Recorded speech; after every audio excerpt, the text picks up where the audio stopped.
Halo semua, selamat datang kembali di channel ini. Pernahkah kalian bertanya-tanya, kenapa ya negara butuh pajak? Dan seberapa besar sih pajak yang berhasil dikumpulkan Indonesia dibandingkan dengan total kekayaan negara kita? Nah, itu dia yang disebut rasio pajak atau tax to GDP ratio. Ini adalah indikator penting yang membandingkan total penerimaan pajak sebuah negara dengan produk domestik bruto, PDB-nya, dalam setahun.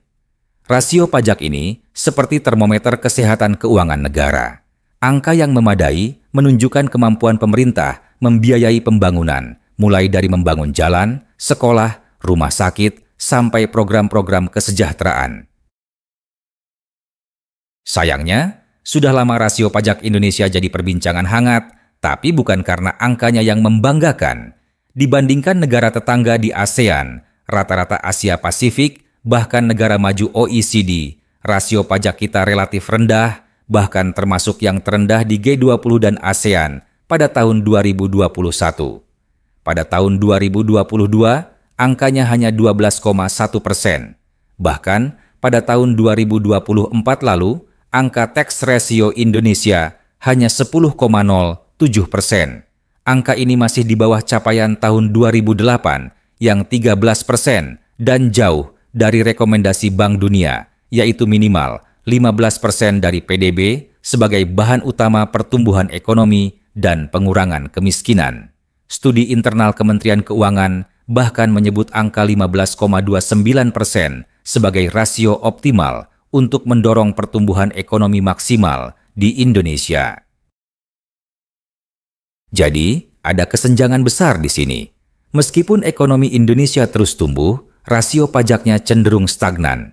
Ini yang sering disebut paradoks pertumbuhan, seolah ada kebocoran signifikan yang membuat pertumbuhan ekonomi kita tidak sepenuhnya terkonversi menjadi penerimaan pajak. Kenapa ini bisa terjadi? Apa saja faktor utama yang menyebabkan rasio pajak Indonesia rendah? Mari kita bedah berdasarkan kajian-kajian ilmiah. Ada beberapa faktor kompleks yang saling terkait. Yang pertama dan paling mendasar adalah 1. Kepatuhan wajib pajak yang belum optimal. Intinya, belum semua masyarakat dan badan usaha patuh membayar pajak sesuai kewajiban. Kepatuhan yang rendah ini langsung menggerus potensi penerimaan. Contohnya, kepatuhan UMKM, meskipun mereka berkontribusi besar ke PDB, kepatuhan pajaknya masih rendah. Kenapa? Studi menunjukkan rendahnya pengetahuan pajak, moral pajak, kemauan membayar pajak karena merasa bertanggung jawab ke negara, pemahaman soal lapor pajak online, e-filing, sampai persepsi tarif pajak. Indonesia menggunakan sistem self-assessment sejak 1983. Wajib pajak dipercaya menghitung, menyetor, dan melapor pajak sendiri. Sistem ini idealnya mendorong partisipasi, tapi di Indonesia masih terkendala kesadaran rendah, partisipasi belum optimal, kurang dukungan, dan isu transparansi. Dalam sistem ini, jika wajib pajak merasa risiko ketidakpatuhan itu rendah, misalnya kemungkinan diaudit kecil, maka motivasi untuk patuh sukarela juga menurun. Khusus UMKM, ada dilema kebijakan. Pemerintah memberikan insentif seperti ambang batas omzet PKP PPN yang tinggi, yaitu 4,8 miliar rupiah per tahun, dan tarif PPh final UMKM yang rendah, yaitu 0,5%. Tujuannya baik untuk mendorong pertumbuhan UMKM, tapi ini juga menciptakan lubang besar dalam basis pajak kita. Rendahnya pengetahuan dan moral pajak UMKM makin memperumit masalah ini. 2. Kelemahan dalam sistem dan administrasi perpajakan. Sistem dan prosedur pajak kita itu rumit.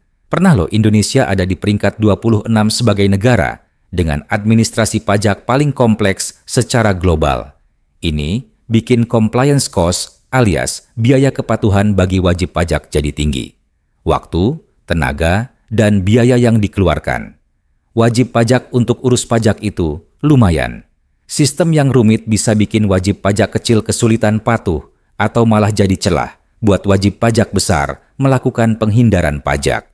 Pemerintah sudah dan sedang melakukan modernisasi besar-besaran seperti Project Cortex Administration System CTIAS, dan integrasi NIK NPWP jadi Single Identity Number, SIN. CTIAS itu sistem senilai triliunan rupiah untuk mengintegrasikan layanan pajak. Integrasi NIK NPWP tujuannya memperluas dan membersihkan data wajib pajak. Tapi, implementasinya tidak mulus, ada kekhawatiran serius, dan proses validasi NIK NPWP juga belum tuntas. Modernisasi ini penting, tapi tantangan transisinya nyata. Selain itu, ada isu struktural kelembagaan. Wacana pembentukan Badan Penerimaan Negara, Semi-Autonomous Revenue Authority, muncul untuk meningkatkan otonomi dan efisiensi. Tapi ini perlu prasyarat seperti pencegahan korupsi. Dan bicara korupsi, isu tata kelola internal di DJP sendiri, seperti laporan gratifikasi, itu merusak kepercayaan publik. Administrasi yang usang, penegakan hukum tidak menentu, dan audit tidak efektif juga disebut sebagai kelemahan administrasi.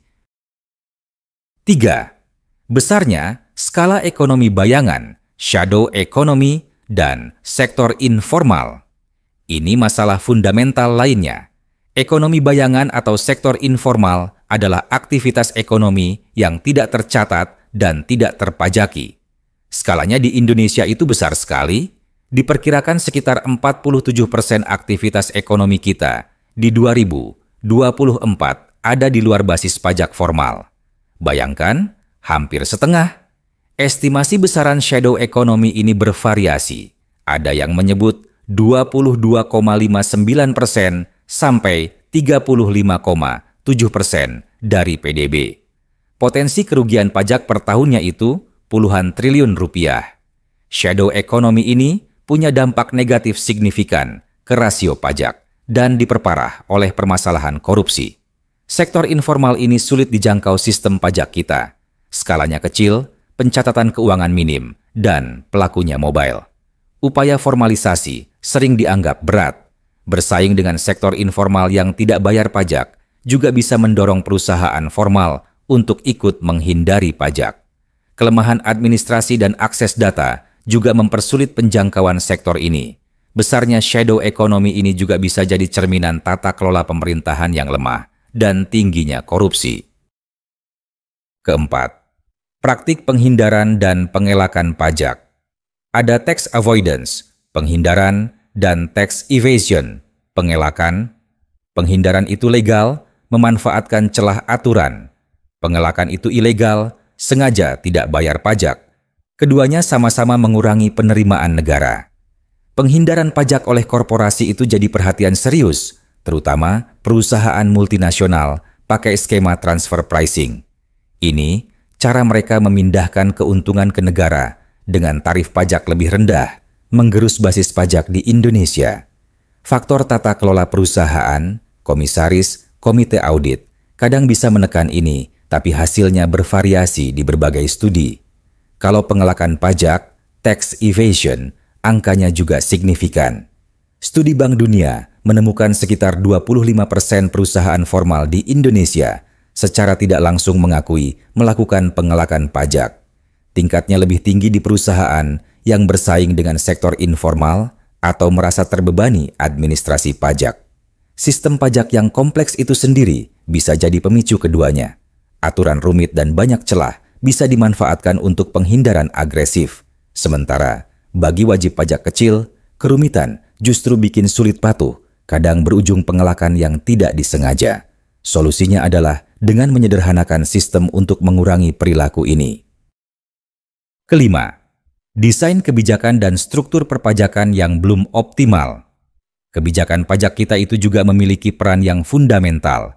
Contohnya tadi, ambang batas pengusaha kena pajak PPN yang tinggi itu mempersempit basis PPN. Fasilitas PPh final UMKM juga membatasi kontribusi mereka. Pemberian insentif pajak yang luas dan terkadang terlalu murah hati juga mengurangi potensi penerimaan. Insentif seperti tax holiday atau tax allowance sering diberikan untuk tarik investasi. Tapi, efektivitasnya sering dipertanyakan dan jarang dievaluasi ketat. Anggaran belanja perpajakan, yaitu pajak yang dilepaskan karena insentif, untuk 2024 itu sangat besar, mencapai 374,5 triliun. Ini potensi penerimaan yang hilang. Perlu evaluasi, biaya manfaat yang ketat. Struktur penerimaan pajak kita juga beda sama negara maju. Kita terlalu bergantung sama PPh badan dan PPN. Kontribusi PPh orang pribadi kita relatif masih rendah, beda jauh dibandingkan dengan negara maju yang dominan dari PPh orang pribadi dan iuran jaminan sosial, Social Security Contributions. Ini mungkin karena banyak tenaga kerja di sektor informal atau kendala menjangkau WP orang pribadi. Ketergantungan ke PPh badan juga membuat penerimaan rentan fluktuasi bisnis dan transfer pricing. Tarif PPN kita 11% dan PPh badan 22% juga dinilai relatif moderat secara internasional. Ada juga tekanan persaingan pajak global menurunkan tarif pajak penghasilan atau race to the bottom yang bikin sulit menaikkan tarif pajak kita. 6. Isu tata kelola dan korupsi. Kualitas tata kelola yang lemah dan korupsi itu dampaknya besar. Korupsi memperparah dampak negatif shadow economy terhadap rasio pajak. Isu korupsi di otoritas pajak, seperti laporan gratifikasi, itu sangat merusak kepercayaan masyarakat. Kalau masyarakat merasa uang pajak mereka dikorupsi, moral pajak mereka akan anjlok. Kenapa harus susah-susah bayar kalau nanti diselewengkan? Kepercayaan ini fondasi sistem self-assessment kita. Pemberantasan korupsi itu mutlak sekali untuk dilakukan oleh pemerintah. Selain itu, regulasi pajak yang nggak jelas, penegakan hukum yang lemah atau tebang pilih, dan birokrasi rumit juga bikin kepatuhan pajak semakin rendah. 7. Struktur ekonomi. Terakhir, struktur ekonomi kita sendiri masih jadi tantangan. Kita punya banyak sektor yang memang sulit dipajaki, hard to tax sectors.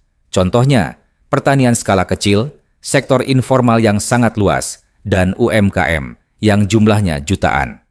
Pertumbuhan ekonomi banyak terjadi di sektor-sektor ini, tapi sulit dijangkau sistem pajak formal. Ini kenapa PDB naik, tapi rasio pajak stagnan. Paradoks pertumbuhan, ekonomi digital juga menghadirkan tantangan baru buat sistem pajak tradisional. Desain kebijakan pajak kita mungkin belum sepenuhnya selaras dengan realitas struktur ekonomi ini. Nah, dengan rasio pajak yang rendah ini, apa dampaknya buat kita semua? Dampak yang paling terasa adalah ruang fiskal pemerintah jadi sempit.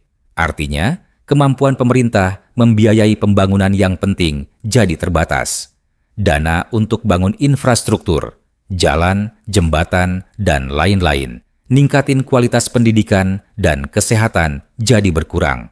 Padahal, ini kunci pertumbuhan ekonomi jangka panjang dan kesejahteraan masyarakat.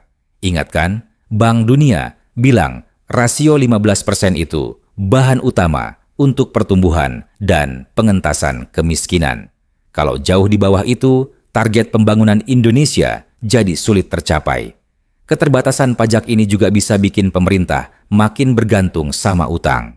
Utang bisa bantu nutup defisit, tapi kalau kebanyakan karena pajak rendah, beban keuangannya berat di masa depan. Bayar bunga dan cicilan utang bisa menyedot anggaran, mengurangi dana buat belanja produktif lain. Rasio pajak rendah juga bisa bikin siklus negatif dengan kualitas layanan publik. Pajak yang sedikit membuat layanan publik terbatas. Layanan publik yang buruk membuat masyarakat nggak percaya pemerintah. Nggak percaya pemerintah, makin membuat masyarakat nggak mau bayar pajak. Akhirnya, pajak tetap rendah. Permasalahan korupsi memperparah siklus ini karena merusak kepercayaan publik pada pemerintah. Dampaknya juga bisa ke ketidaksetaraan. Kelompok miskin dan rentan miskin paling kena dampaknya karena mereka paling bergantung sama layanan publik, seperti kesehatan, pendidikan, bantuan sosial yang didanai pajak. Kalau anggaran layanan ini terbatas, upaya mengurangi kemiskinan dan ketidaksetaraan menjadi terhambat dan sulit dilakukan. Pemerintah tentu sudah melakukan berbagai upaya. Ada modernisasi sistem, SITAS dan pemadanan nomor induk kependudukan dan NPWP, penyesuaian kebijakan, seperti dulu tax amnesty, menurunkan tarif PPh, menaikkan tarif PPN, dan peningkatan pengawasan melalui sistem CRM. Tapi, tantangannya sungguh besar. Reformasi harus konsisten dan berkelanjutan. Tidak ada satu solusi ajaib tentu saja. Masalah ini sangat kompleks, faktornya saling terkait. Perbaikan harus holistik dan menyentuh banyak aspek secara bersamaan. Berdasarkan beberapa studi, beberapa langkah strategis yang perlu dilakukan terkait rendahnya tax ratio antara lain: perkuat audit dan penegakan hukum berbasis risiko untuk meningkatkan efek jera dan keadilan. Sederhanakan sistem perpajakan secara terus-menerus untuk kurangi biaya kepatuhan dan celah penghindaran. Evaluasi, menyeluruh dan transparan semua insentif pajak dan rasionalkan yang tidak efektif. Perluas basis pajak PPh. Orang pribadi bertahap, jangkau profesional atau informal, berpenghasilan tinggi. Jangkau aktivitas di sektor informal, shadow economy, lewat formalisasi, skema pajak sederhana, dan penegakan hukum. Terus perkuat integritas dan berantas korupsi di otoritas pajak untuk bangun kepercayaan publik.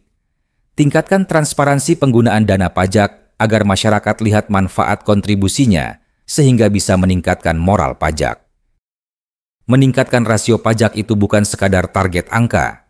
Ini prasyarat penting agar Indonesia bisa mandiri secara fiskal, mewujudkan pembangunan inklusif, dan ningkatin kualitas hidup semua masyarakat. Perlu komitmen kuat pemerintah, dukungan semua pihak, dan kemampuan beradaptasi. Jadi, rendahnya rasio pajak Indonesia ini adalah masalah kita bersama. Memahaminya adalah langkah pertama untuk mencari solusi yang tepat. Semoga video ini bermanfaat. Jangan lupa like, share, dan subscribe ya. Sampai jumpa di video berikutnya.